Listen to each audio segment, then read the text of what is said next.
conference that I'm having today with the mayor. As you know, the mayor's been doing daily briefings, and so she will be reporting some of what she typically reports after I'm done speaking. But as you know, or many of you know, on the day before a legislative meeting, I have a press conference. We thought it was easier for all of you if we combined the two press conferences rather than make you travel and be the only travelers on Pennsylvania Avenue between here and the Wilson Building. So this format today is a little different. I'm starting off and I'm going to talk about tomorrow's legislative meeting. Tomorrow is a regular legislative meeting. The council meets on the first Tuesday of every month. It will be our 27th legislative meeting in council period 23. The agenda is somewhat limited.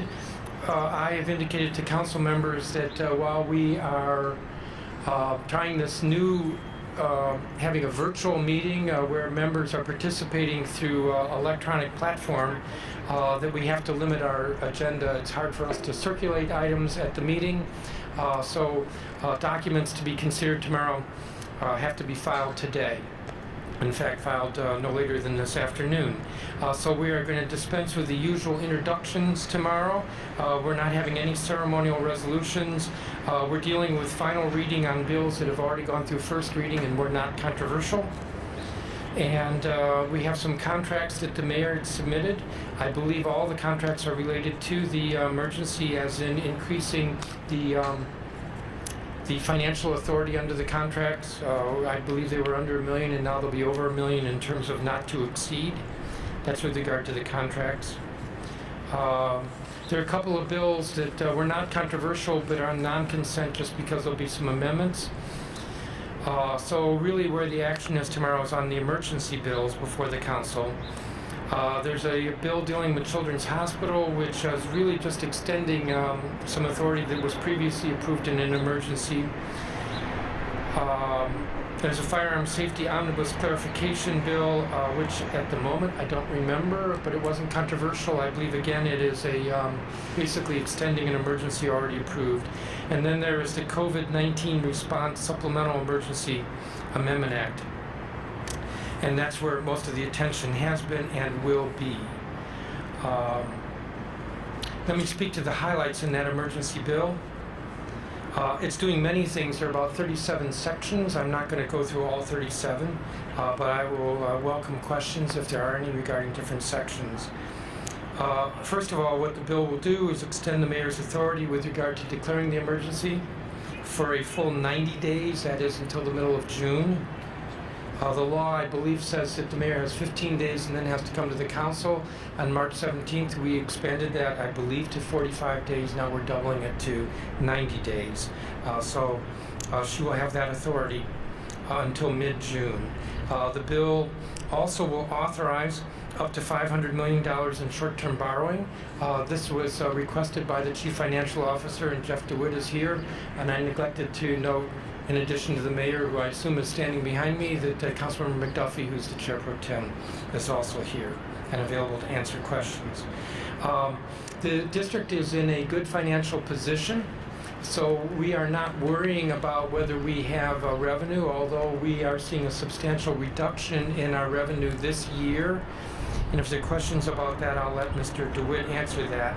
But we are concerned that because we are dipping into our contingency funds substantially, and just because of the way cash flow works, that there could be a dip greater than we have experienced in the last 2 years in August. And so this legislation authorizes short-term borrowing, much of which would be repaid before the end of the fiscal year, and the rest would be, I think, about 1 year, a line of credit with banks. So that is an important feature of this legislation. There is a provision in there that authorizes the mayor to provide up to $25 million in, I believe it's in grants to hospitals to help with their costs as they prepare for the surge. We do expect that this money will be reimbursable from the federal relief legislation that's been adopted. But to ensure that those dollars are available now to help hospitals, that's in this bill. There are several consumer protections in this legislation concerning funeral homes, civil rights, and debt collection. With regard to debt collection, to hold off on seizures and to also limit how collections are made. That's concerning consumer protections in the bill. There is in this legislation a rent freeze that will be citywide. It will affect both rent control units and non-rent control units. In other words, all units during the emergency. That rents cannot be increased during the emergency. It's a hoax! Wake up, people!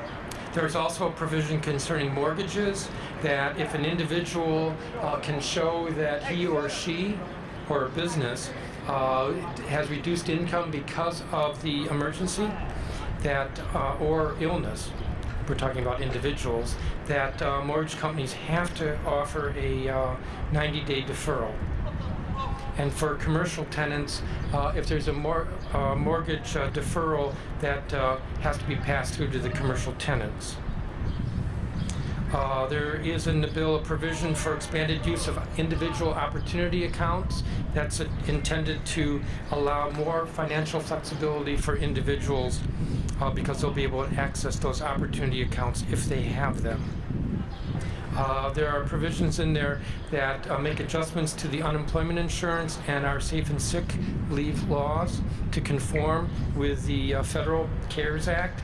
And that includes, with regard to safe and sick, that businesses with employees between 50 and 500 have to provide up to 2 weeks safe and sick leave to their employees.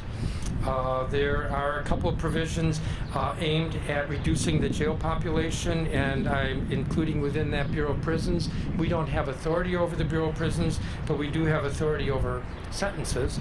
And so this bill expands good time credits and also provides for compassionate release, has strategies to reduce populations of those who are incarcerated. And there is a couple of provisions in there dealing with graduation requirements from schools, waiving the community service hours requirement for seniors. Currently, seniors are required to perform 100 hours of community service, and if they hadn't by the time this emergency began, we assume it's difficult for them to do it now. So there's a waiver of that, as well as the in-seat attendance requirements related to Carnegie units. And then I believe finally on the bill, there's some provisions dealing with the elections to ensure that the Board of Elections has the flexibility in the law to encourage and to encourage as many DC voters as possible to vote by mail in the June primary and the June special election. This bill that I've just discussed is a consensus document. We had a conference call, a very long call, on Saturday, the mayor, myself, the chief financial officer, the attorney general, to discuss all of the provisions in the bill. And what I've outlined, it reflects a consensus. Prior to that, what my office did was it made it clear that we would collect ideas from council members, from the mayor, from agencies, from the Attorney General, from just various sources. And all those were put into a draft that was circulated on Thursday. That draft was refined somewhat and circulated again on Friday. But the discussion, the meeting on Saturday, is where we got to the consensus building. So there were some provisions, I think there were about a half dozen sections that were taken out after as a result of the conference call. And we were looking at the different proposals with an eye toward their costs, the need related to the emergency, and whether there were possible unintended consequences. Most of the sections stayed in, but as I said, about a half dozen were taken out. I want to note that the mayor was unenthusiastic about some of the provisions. I disagreed with some of the provisions that stayed in the bill, but this is a consensus document, and I want to emphasize this point, that all of the elected officials recognize that this is a time when we need to be working together and as much as possible being on the same page. So the bill reflects that. The legislation was recirculated on Saturday night, reflecting the broad changes that were made, a couple of additions, and as I said, some sections that were removed. We are still going through the editing process even as I speak now. We're confirming legal sufficiency as well as cost. So my staff informed me there might be a provision in there that will come out because there's a question as to its legal sufficiency. So there's still some refinements being made. The bill was circulated Saturday night and again yesterday and will be circulated in a couple of hours. And it's my intent that what's circulated in a couple of hours will be the final version. I do know that there's been some attention to the issue of what we are doing for undocumented residents of the district. There was a provision that was put in on Thursday, and when we looked at it over the next couple of days, it was clear that there was a fiscal impact to the two provisions. One was a parallel UI process for undocumented workers, which was estimated to have a cost of about $33 million. And there was another, which was a grant program for individuals who are undocumented, primarily undocumented, and that had a estimated cost of $42 million. But it was clear among all of the participants in the call that this is an issue that we continue to look at. And in fact, I expect there'll be some more discussions today regarding that. I think I can speak for other elected officials that we all want to address this issue, and that is the undocumented who are probably getting the least relief between the federal legislation and what we have adopted already. They're not benefiting from the $1,200 payment from the federal government or the $600 per dependent. They're not benefiting from a number of the different benefits that the governments, local and federal, have identified. And so we're committed to continue to work on this issue and see what relief we can provide. If not tomorrow, then as soon as we can thereafter. So that's a quick run through of the meeting tomorrow. The meeting will be virtual. I believe the press has been informed, and one can go to the council's website to learn how they can access the meeting. We're doing our best to conform with the open meetings law. So members of the council and the officers will be able to participate, and others will be able to attend this virtual meeting. And again, go to the council's website to get the link. The meeting will begin at 10, and I assume it will be completely awkward because we've not done this before. We had a practice meeting last week. There were a couple reporters on the line who found some of it funny, because it was funny, because we're struggling to learn how to raise our hand on a virtual platform. But we will get to that meeting tomorrow and be and open to the public in that. I believe the mayor has some remarks to make, and then we'll take questions.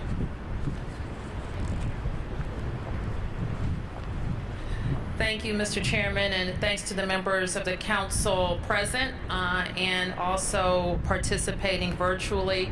I want to acknowledge our Chief Financial Officer has also joined us, and I will provide a quick update. And as you heard from the chairman, we are certainly have put our city in the best position financially to respond to a global health pandemic that is having far-reaching impacts on the district's finances. And it is incumbent upon all of us to continue to make great decisions, to continue to look forward to how the district will recover from this. We already know that we will need to cut $607 million from our current fiscal year that ends on September 30th. And I am working with my entire cabinet to make sure that we are achieving every efficiency that we can in our current operations. So today, I signed a mayor's order that freezes hiring, salary increases, and travel at DC government. Exceptions will be limited to the coronavirus response and public safety, human services, and staffing for our schools. And just as residents and businesses are making tough choices, the district will make tough choices too. And to that end, we we will be having a more formal briefing later in this week on Wednesday, where we can discuss all the local and federal programs and different changes that affect personal and business finances. I want to turn to now reporting on our case experiences with COVID-19, and certainly our thoughts and prayers are with everyone who is suffering with COVID-19, recovering with COVID-19, and those families who have lost members of their families. Today, we report 1,097 confirmed cases of COVID-19 in our community, and tragically, we report the loss of 24 DC residents to COVID-19. This morning, we also began releasing some of our data broken down by race, and our intent is to share as much information as we have and as we can.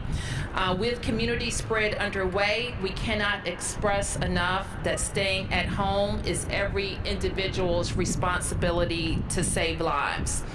On Friday, the CDC issued a recommendation for people to wear masks when they are in public.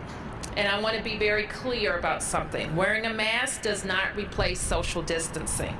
Everyone should continue to stay at home except for when they are engaged in essential activities.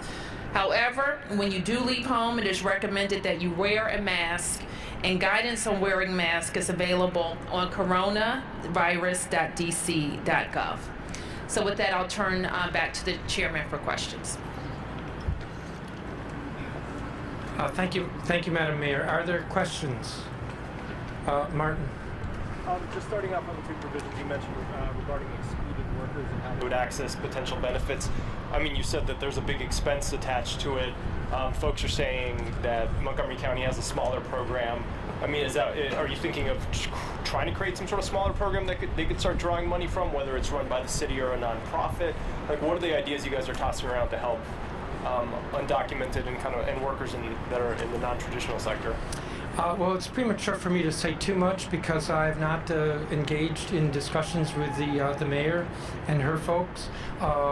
What we looked at was what was in the bill, which, as I said, was a parallel unemployment insurance system.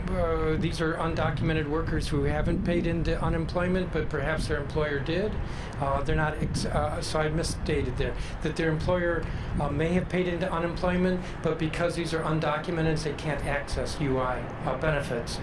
But the parallel system was estimated to have a $33 million increase. And then we looked at the microgrant program. I think it's worth our taking a closer look at what Montgomery County did. I had a conversation with a labor leader yesterday who said that they were doing some research and looking at what some jurisdictions in California did. I can't promise that this will be in the legislation tomorrow because basically we were pencils down yesterday, but there are some strategies that I think we should continue looking at, and I want to emphasize that in the conference call on Saturday with the mayor and the other elected officials that we all agreed that this was a challenge for DC residents, a certain segment of DC residents that we want to try to help. Explain, as far as this legislation is concerned, you went through a lot of what was in there. As far as the relief for undocumented immigrants, is that something that is now separate from that bill that you're discussing, or are you voting on everything that's already in the bill and then this undocumented relief issue is something separate? If I'm suggesting that there'll be a separate piece of legislation tomorrow, that would be incorrect. But what I am saying is that the way we left it on Saturday was that we would continue to look at this and see if we could find a solution. Tomorrow's not the last meeting of the council, and so there are other opportunities for us to address this, even though I recognize that the need is urgent and that days are critical to some families. Weeks certainly are more problematic. So I'm not giving you a definite answer on timeline because I can't. And I'm not giving you a definite idea on where we're going because I can't.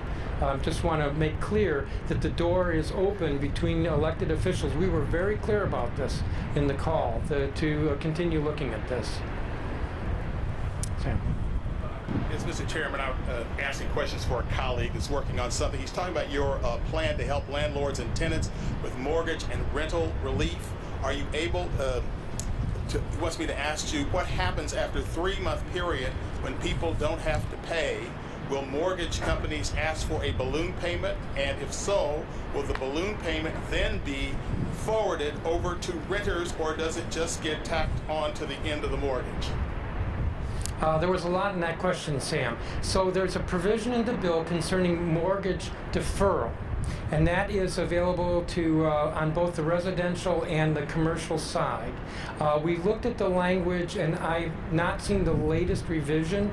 This is an example of where there are continued refinements. We do not want a balloon payment at the end of the period. And what we really want is for a negotiation between the mortgage holder and the debtor. We are clear that on the commercial side, that if there is some savings, that the tenant has to benefit from that. We have separate protections in the bill with regard to, and the previous legislation with regard to residential tenants. So we have the rent freeze. Rents cannot go up. And as you know, we've done quite a bit already with regard to assistance to individuals. The federal law is like, what, $1,200 per individual? Anybody who is employed who's now unemployed has access to unemployment insurance. So income is still coming into individual residential tenants. So the treatment is a little bit different. But the part of your question dealing with balloon, we were mindful of that. We want a payment plan that's worked out so that the debt, which is owed, is paid, but during this time where incomes are so drastically reduced, that there is flexibility in deferral. Mark. Mayor Bowser, question for you.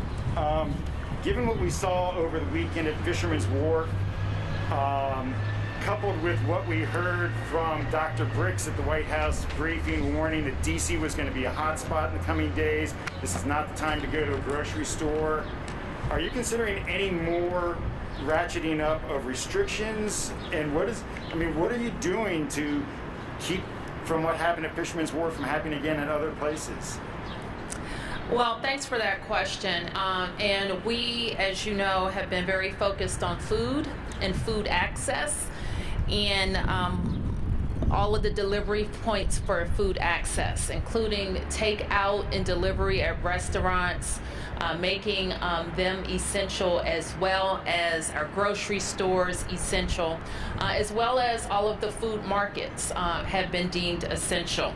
And we had to close that market because the social distancing requirements weren't being met. We continue to work with the vendors at the fish market and the manager there to see if we can come to some kind of agreement where people will still have access to prepared foods. We haven't gotten there yet. But more than that, I have directed the food policy team to also look at all of the food markets across the city to make sure that we understand their plans to focus on essential food delivery, not other items, and making sure that there's a plan that people can get in and out of the market. We will add to that an enforcement component where we have a regular schedule of enforcing those markets. Dr. Brick's comments? I'm sorry, I didn't hear exactly the comment. Well, she had said that she had listed specifically Washington, D.C. as an area of concern in the coming days for as being a hot spot. Well, I told you that. I told you that on Friday. And I told the president that and Dr. Bricks that we are concerned that the next wave, if you will, if you consider New York City the first wave, in other cities that we've heard about, that DC could be in the second wave. Yes. Is there some? I heard the president specifically mention DC yesterday. Did something happen? I mean, is DC getting something from FEMA or somebody else because of? I've been solidly mentioning in all my communications with the White House and the federal staff our concern for the district and their responsibilities in the district. So I hope that message is going through. We continue to work with our federal partners at FEMA. Last week I talked to our regional director, and I think that's the emphasis that you hear. Dr. Nesbitt will be on an additional call today that she participates in with other big city health directors in the White House. So we want the message to get in everybody's head that we see a level of infection in our city, that if we aren't strict in our social distancing, the community spread will continue, and we will have more people succumb to illness and perhaps death. So it's very, very important that we're adhering strictly to those guidelines. But it doesn't appear that there's anything specific that they've offered at this point. We continue to work with them, Sam, on our supply request from the national stockpile. Another big request that all cities will have, but we're certainly concerned about, is how we will staff our surge beds, the new beds that we create as part of our surge capacity plan. Not only is getting the real estate in the physical space important, it's also important that we have supplies and people to make those beds functional. Yes. Mayor, do you think that DC police are being proactive enough in trying to get people to separate out on the streets? Let me just say this. It's everybody's individual responsibility to do what they know they need to do for themselves, their family, and this community. If we expect the police department to be able to make every single person do what they know they're supposed to do, we're going to be disappointed. What I have instructed the police to do is make sure that they have a message that when they see social gatherings, this is after we've closed parks. This is after we put police tape around playground equipment. This is after we've taken down basketball hoops and tennis courts. We still have people gathering in places where they know they shouldn't. And so we need the public's assistance here, and we also need business owners who are essential and have been deemed essential. If you're getting lax in how you're implementing your operations, you will be shut down. And that's what's key. Nobody wants the police department to be policing people about standing 6 feet apart. It's impractical in a lot of ways. But when situations where we found at the wharf or we may find at another market, they will be addressed. Can I follow up? I don't know if you saw that over in, I believe it was Prince George's County, a grocery store worker died of COVID-19. On Friday, I talked with a union representing unionized workers for Giant and Safeway, and one of their biggest concerns was trying to get access to testing.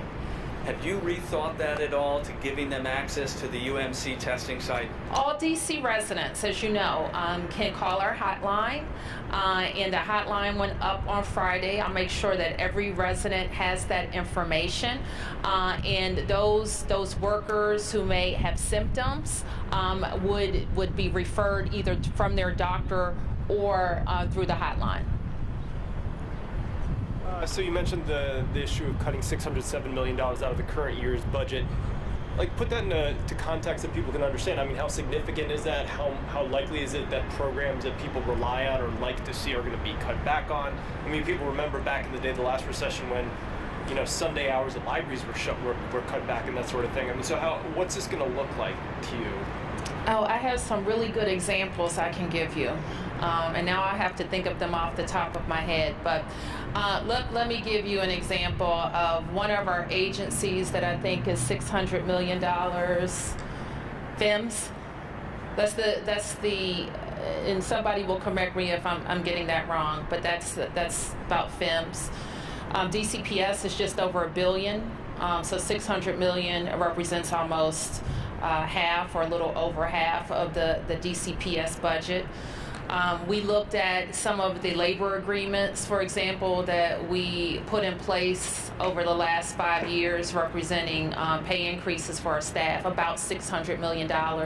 So all of those, I could give you a lot more examples looking at my briefing, but those are real programs and services. Now, having said that, we think that we'll be at levels that we were spending in 2017, and we were doing fantastic, wonderful, transformational things in our city, and we're going to continue to do wonderful, transformational things in our city, but there will be less money, and there's more uncertainty about how fast our revenues come back, so everybody should just keep that in mind. Yes? I have a question for Mr. Chairman.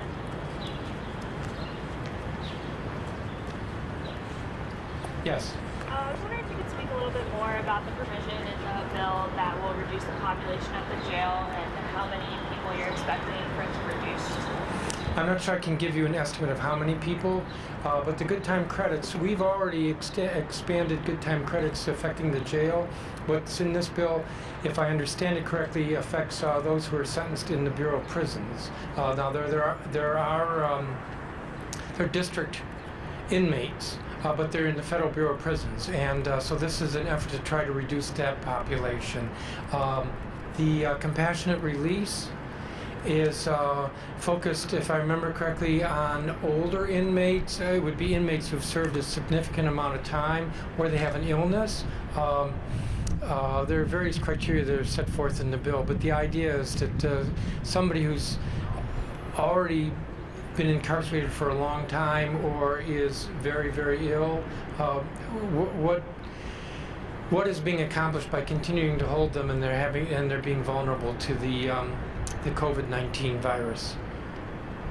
And then you also said that there were some parts of it that you maybe didn't agree with and some parts that the mayor was unenthusiastic about. What parts were those? Well, it's a consensus bill, so we're all standing by the bill.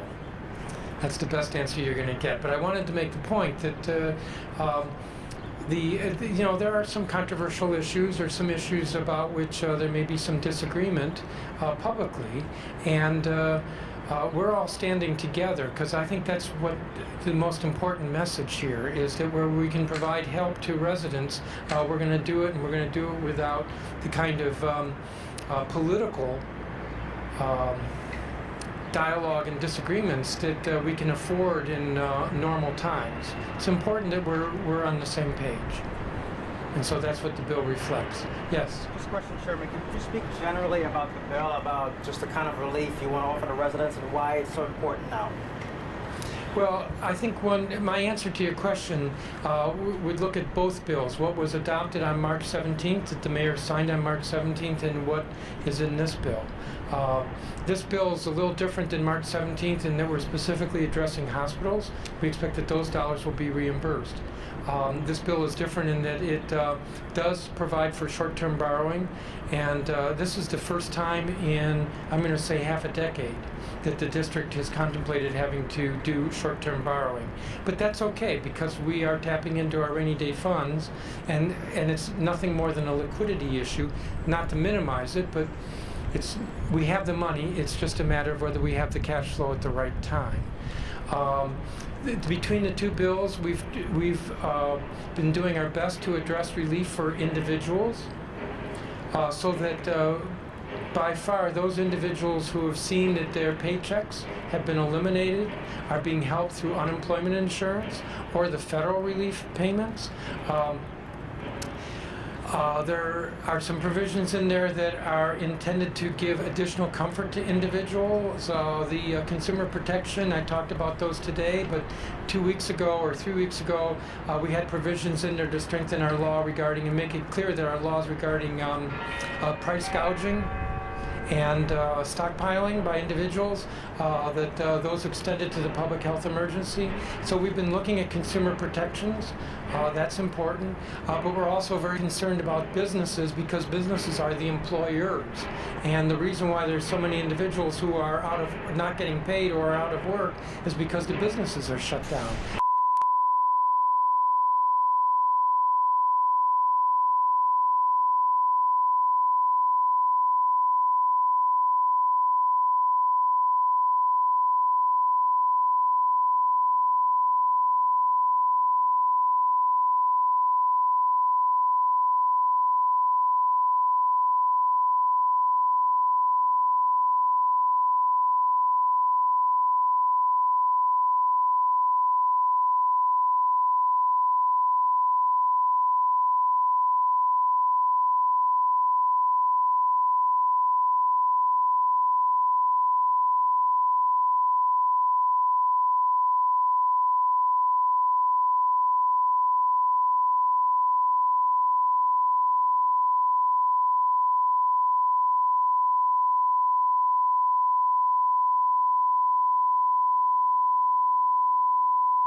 estimates of the revenue loss. That's the $607 million figure.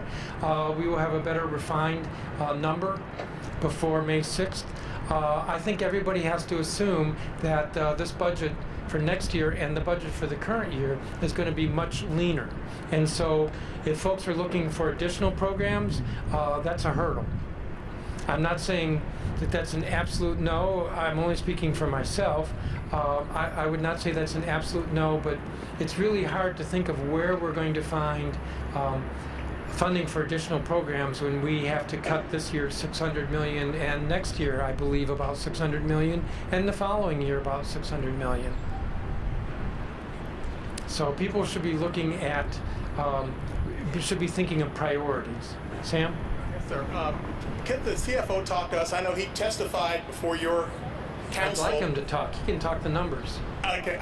Well, he testified. You said it was $500 million, I guess, 2 or 3 weeks ago, right? That the loss was, and now it's risen to 6.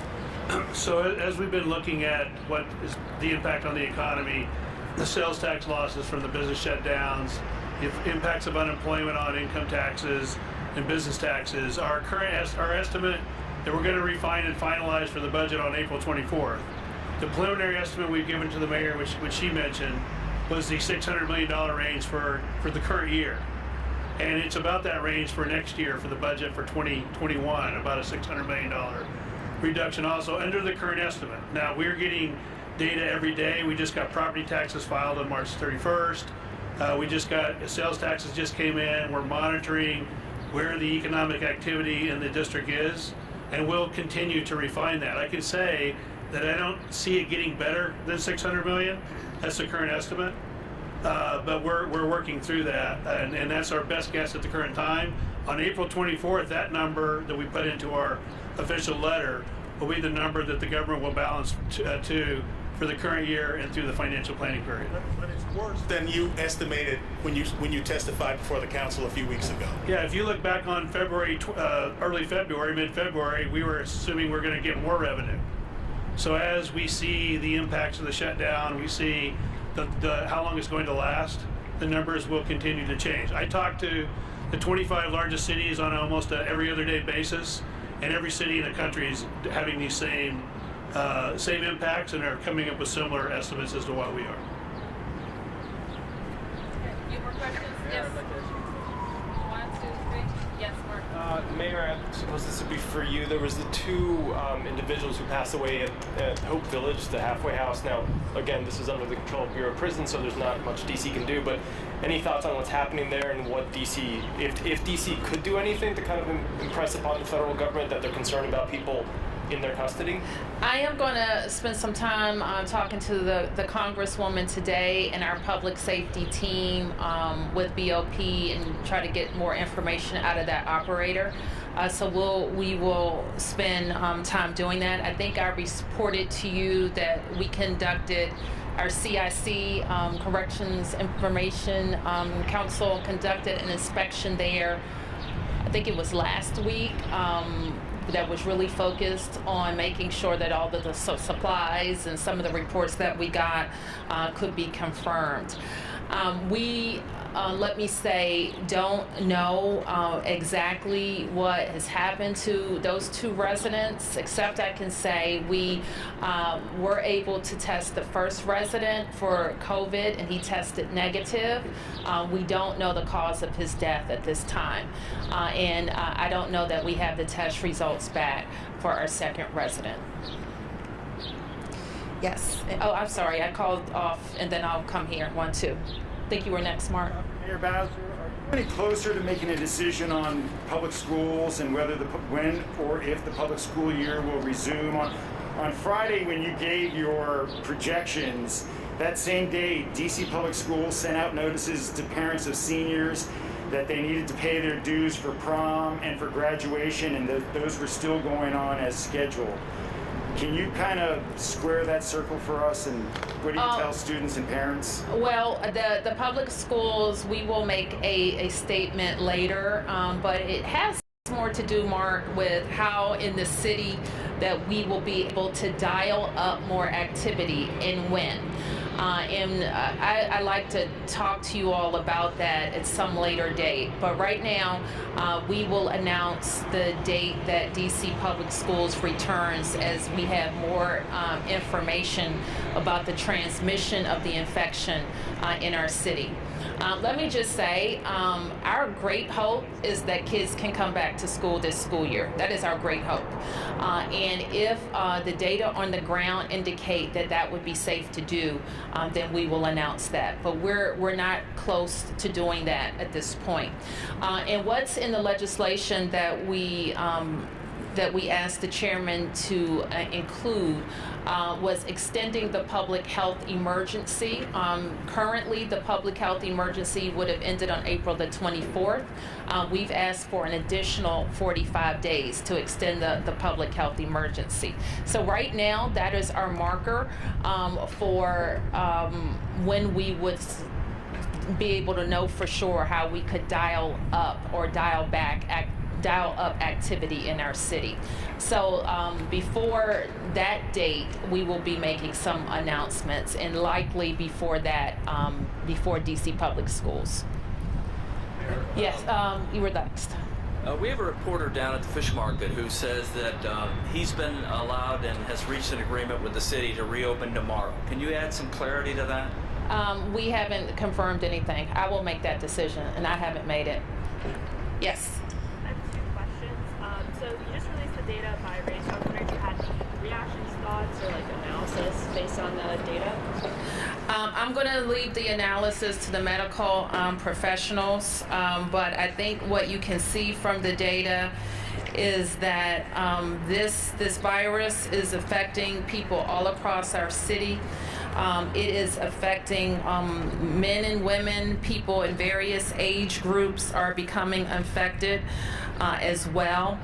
And you can see the percentages, and you can also see that there is some information that we don't have yet, and we're still trying to get it from the people who have tested positive. The information that's the most complete as it relates to race is for the people who've lost their lives. As I mentioned, we have 24 DC residents who've lost their lives. 8% of them are Asian, 58% are African American, 8% are Latino, 17% are non-Hispanic white, and 8% fall into another category. And then for my second question, some residents at the DC jail are saying that they aren't really receiving information about the coronavirus, aren't being kept aware about what's happening, and aren't really getting cleaning materials to clean their cells with. One said they're using their own shower towel to clean their cell with. So I'm wondering how are inmates there being informed about what's happening and kept. You know, that's a good question. I don't know the answer to that. So let me circle back with the director about how news and information is being circulated among folks. Do you know what cleaning supplies they're getting to clean their cells with? I'll also have to confirm that. Yes. Race data, does the disproportionate number of African American deaths concern you, or is there any deeper level of analysis? All the deaths concern me. The number that we have is 58%, which is somewhat higher than somewhat higher than the number of African Americans in our city. But I think that we can see in the data, and I don't have all the percentages right in front of me, about the number of infected people.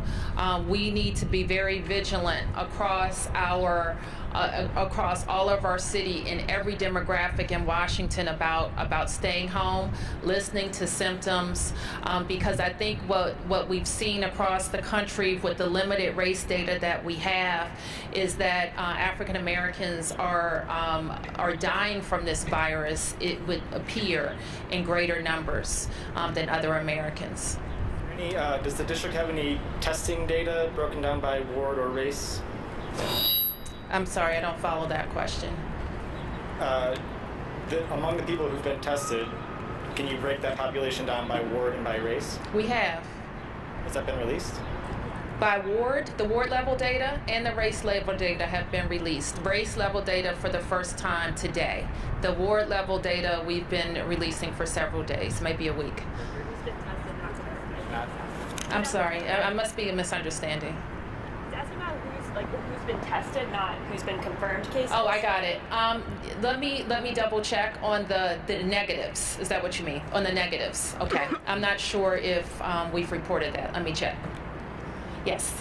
Yes, Mayor. Getting back to the deaths, of the deaths in the district, and that you said 58% of them are African Americans. Can you speak more as to why that may be?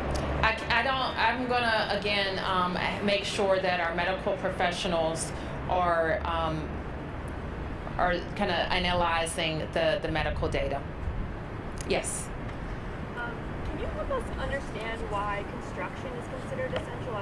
We've all seen a number of construction projects that are still ongoing. Can you just help us understand? Sure. We're following a guide that CHIME put out about critical and essential services during the COVID response, and construction is one of those services. Okay, I'm going to get down to a last couple. Yes, sir.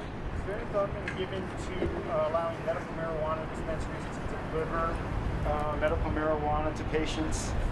I don't think that's been discussed. Okay, Martin, you have that. Okay, yes, sir.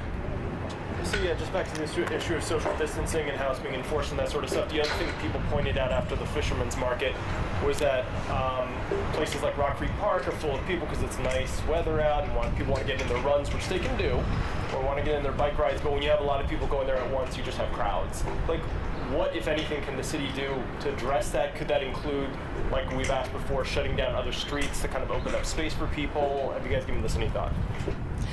I'm not convinced by this open streets argument. I have to tell you, I think if we shut down a street, then you would be asking me, why are so many people on the street? So I just got to tell you, I'm not convinced by that. Okay, last question. Some people also put out pictures of places like the DuPont Market yesterday, where there seemed to be, well, a number of people there. You've got the various markets around the city saying, what's the difference in this one and the fish market? Earlier, I mentioned that I am appointing our folks at the Food Policy Council to address all of the open markets, the fish markets and the farmers markets, to make sure that we have a plan for all of them about how they're going to enforce social distancing and only procuring food items. And so, question: the dirt bike boys and the moped boys and the ATV, they were out yesterday in force. Any reaction? I don't have any reaction. Okay, you have the last one.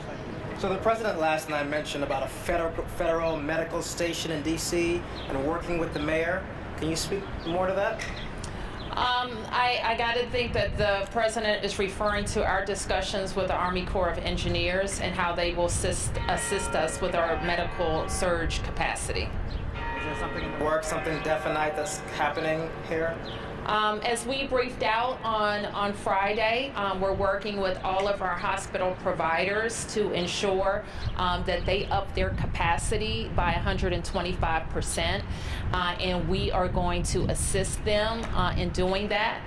Most of the providers have identified either space internal to their building on their campus, and others have requested some alternate care facility that might be on their campus or might be some other place in the city. Inclusive of that, some have requested our construction support. So that's where we are with those things. We will be looking at a what I call a mass care site, or it's frequently called an alternate care facility, and we will plan for that, for the number of beds that we need that can't be accommodated internal to a hospital or on the hospital's campus. Thank you, everybody.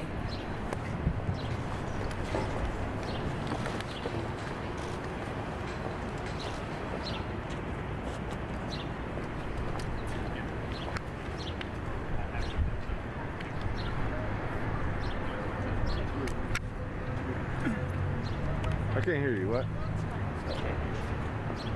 We all stand around with John, the reporters. in a couple of minutes, we're going to stand in the circle like we always do and talk with your chief of staff. I'm sorry, I can't hear. What? When the reporters all talk with the mayor's chief of staff right now, we're going to just be able to just spray a wide shot of that. Oh, absolutely, Okay. yeah. Okay, thank you. Did you see